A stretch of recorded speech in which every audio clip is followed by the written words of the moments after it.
मेरे दोस्तों, the showman of Bollywood Raj Kapoor साहब कहते थे कि वो नग्नता के उपासक हैं, न्यूडिटी जिसको कहते हैं, जिसके लिए वो उर्दू में कहते थे मुकद्दस उरिया।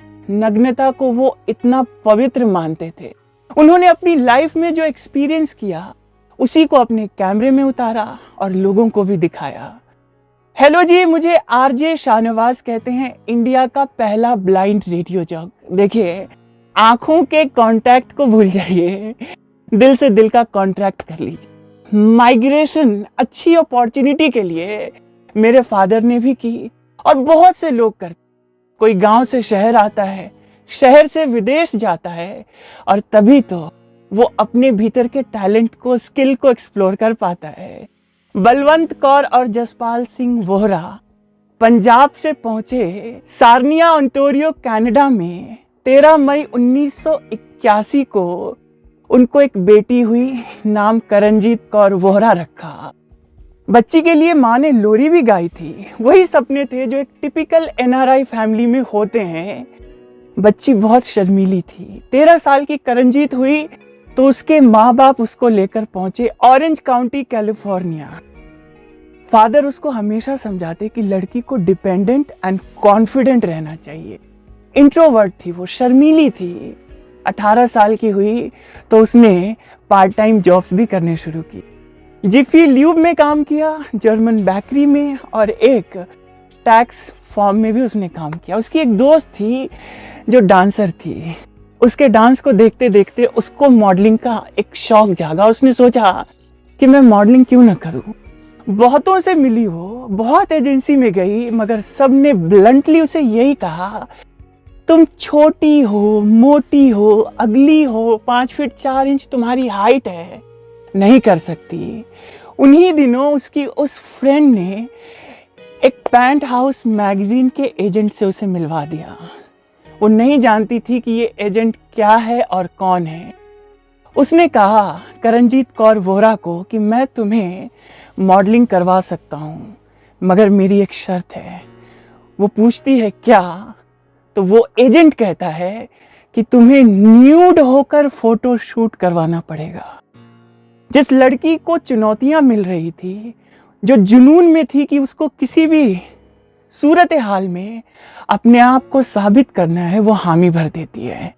बगैर किसी को बताए वो फोटो शूट करती है और पेंट हाउस के कवर मैगजीन पे आ जाती है, बगैर अपनी फैमिली को बताए हुए।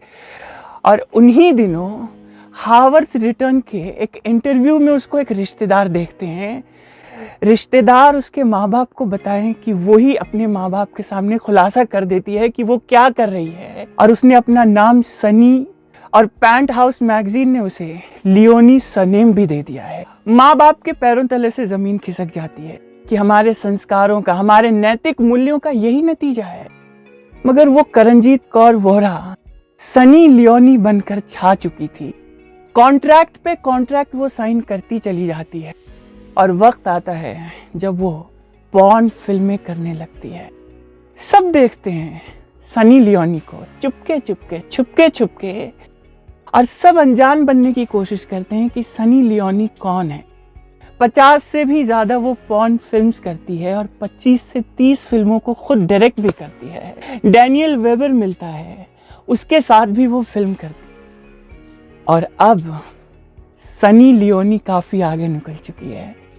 इंडिया में 2011 में एक सो कॉल्ड रियलिटी शो में जब टीआरपी नहीं मिल रही थी सलमान और संजय के बावजूद, तो इस शो के मेकर ने सनी लियोनी को बुलवाया था, ढके छुपे, वो भी स्क्रिप्टेड तरीके से।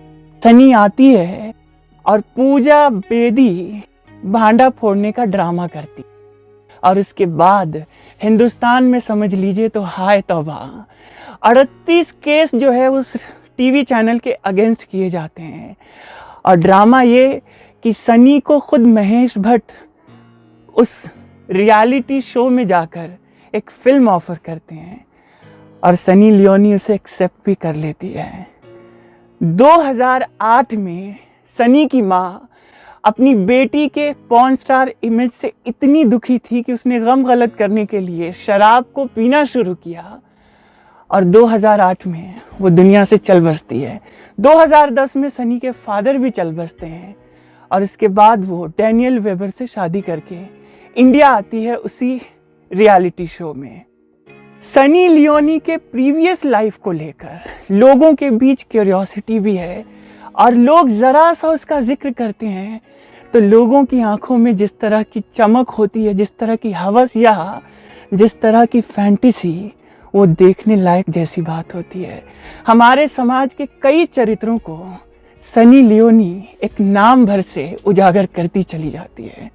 2013 में ऑफिशियली सनी लियोनी कहती है कि मैं पॉर्न इंडस्ट्री छोड़ चुकी हूँ, तब भी उसका पीछा उसकी प्रीवियस लाइफ करते रहती है। वो सनी लियोनी जो पॉर्न फिल्मों में काम वासना की चरम उत्कर्ष सीमा पर जाकर लोगों को उत्तेजित करती थी, वो सनी लियोनी अब लोगों के लिए उस तरह की ही एक मटेरियलिस्टिक ऑब्जेक्ट बन गई है। वो चाहती है कि वो अपना पीछा छुड़ाए, मगर समाज चाहता है कि वो बस चोरी चोरी छुपके छुपके देखने और जिक्र करने की चीज़ बनी रहे। जिस्म 2 फ्लॉप होती है। उसके बाद सनी की एक फिल्म जैकपॉट, लोग कहते हैं कि ये पॉर्न फिल्मों में ही काम कर सकती है, इसे सोशल फिल्मों में एक्सेप्टेबिलिटी नहीं मिलेगी। सनी लियोनी फिर गलत साबित करती है जब वो रागिनी MMS 2 में आती है, बेबी डॉल में सोने दी, इसके बाद शूट आउट एट वडाला और बड़े बड़े स्टार्स को अपनी डूबती हुई फिल्म करियर की नैया को उभारने के लिए सनी लियोनी के कांधे की ज़रूरत पड़ती है। यहाँ तक कि अक्षय कुमार भी सनी लियोनी के साथ एक फिल्म में नजर आते हैं, सिंग इज ब्लिंग। शाहरुख खान खुशी खुशी रईस में स्क्रीन शेयर करते हैं। सनी लियोनी अपने सोशल लाइफ में एंटर करना चाहती है, मगर आज भी हम इंडियंस की मेंटालिटी वही है कि सनी को हम देखते हैं तो फैंटेसी वर्ल्ड में जाकर हमारी हिम्मत ही नहीं, हमारी नैतिकता ही नहीं बचती कि उसको हम कुछ और समझ सके सिवाय एक सेक्स ऑब्जेक्ट के। 2017 में ये सनी लियोनी ही थी, उसने 21 महीने की लड़की को गोद लिया, उसको नाम भी दिया निशा कौर, और 2018 में सर्वोगेसी से वो 2 जुड़वा बच्चों की मां बनी। और इसके बाद भी सनी लियोनी अपने सोशल कंसर्न को पूरा कर रही है, मगर हम हैं कि सनी की उसी प्रीवियस लाइफ के पीछे पड़े हुए हैं। ज़रा सा जिक्र हुआ तो लोगों के कान खड़े हो जाते। वो सनी लियोनी ही थी जो गूगल पर मोस्ट सर्च सेलिब्रिटी 2012, 13, 14, 15 और 17 में थी। यहाँ तक कि हिंदुस्तान के PM तक को उसने पीछे छोड़ दिया था। हम नैतिकता की बहुत बात करते हैं, मोरालिटी की, सोसाइटी की, लेकिन आप मुझे एक बात बताइए, क्या सनी लियोनी हमें आईना नहीं दिखा रही है? उसने अपनी मोरालिटी के टर्म्स एंड कंडीशंस तय किए थे। उसने सिर्फ जिस्म दिखाया था, उसने एक पॉर्न फिल्म में काम किया था, मगर देखा तो जमाने ने था। न देखता जमाना तो वो क्यों करती थी ऐसा काम? बताइए। वो नेता जो संवैधानिक पदों पर होते हैं, राजनीतिक पार्टियों के सर्वे सर्वा होते हैं, उनकी अपनी नैतिकता कहाँ चली जाती है जब वो नागरिक और नागरिक के बीच भेदभाव पैदा करते हैं? नागरिक और नागरिक के बीच वो खाई ऐसी बनाते हैं जिसे पाटने में लंबा वक्त लग जाएगा। सनी लियोनी क्या ऐसा करती है? आप सोचकर बताइए। क्या हम सनी लियोनी को अपनी बहन के तौर पर एक्सेप्ट कर सकते हैं? ऐसी हिम्मत है, ऐसी नैतिकता अगर नहीं है तो हम किस बात के नैतिक समाज के अधिकारी हैं? दरअसल मैं ये वीडियो बना ही रहा हूँ दोस्तों इसलिए क्योंकि कुछ रोज़ पहले हम 4-5 दोस्त बैठे हुए थे और सनी लियोनी का जिक्र आया, और मैंने सनी को लेकर जिस तरह की बातें आपस में हो रही थी उस पर ऑब्जेक्शन कर दिया। तो एक बंदे ने कहा कि क्या सनी तुम्हारी बहन है जो तुम इतने एतराज़ में आ गए हो? मुझे उस वक्त थोड़ा ख़राब लगा और मुझे भी लगा कि यार क्या ये मेरी बहन है? और लगभग मैं आपको बता रहा हूँ कि 2 से 3 घंटे तक सोचा और मैं ये नतीजे पर पहुंचा कि अगर मुझ में नैतिक बल है तो सनी लियोनी मेरी बहन क्यों नहीं हो सकती। आखिर संदीप सिंह वोरा भी तो उसका भाई है, तो मैं उसका भाई क्यों नहीं हो सकता, सिर्फ इसलिए कि ज़माना उसको अलग नज़रिए से देखता है। मैं सनी लियोनी को लेकर कोई ग्लोरिफिकेशन नहीं कर रहा हूँ। सनी लियोनी के बहाने इस समाज के दोहरे तिहरे चरित्र पर बस एक छोटा सवाल कर रहा हूँ। आप क्या सोचते हैं? मुझे कमेंट बॉक्स में ज़रूर बताइएगा। थोड़ा सोचिए कि क्या Sunny Leone as porn star हमारे समाज की नैतिकता के पतन की जिम्मेदार है, या वो राजनेता या वो अफसर जो भ्रष्टाचार अत्याचार की सीमाएं लांघ देते फिर भी हम उनके जयकारे लगाते हैं। उनकी नैतिकता क्या सनी लियोनी के बराबर नहीं है? अगले वीडियो में मिलता हूँ किसी और सवाल के साथ। अपना ख्याल रखें, अपनों का ख्याल रखें। और हाँ, एक और बात आपसे कहना चाहता हूँ। इस वीडियो के पीछे बनाने का मकसद, दरअसल YouTube पे मैंने एक बंदी को सनी लियोनी को लेकर टाइटल लिखते हुए ये सुना कि कहानी उस करणजीत कौर की जिसने इज्जत बेचकर इज्जत कमाई। साहब, किसने कहा है कि लड़कियों की योनियों में उनकी इज्जत होती है?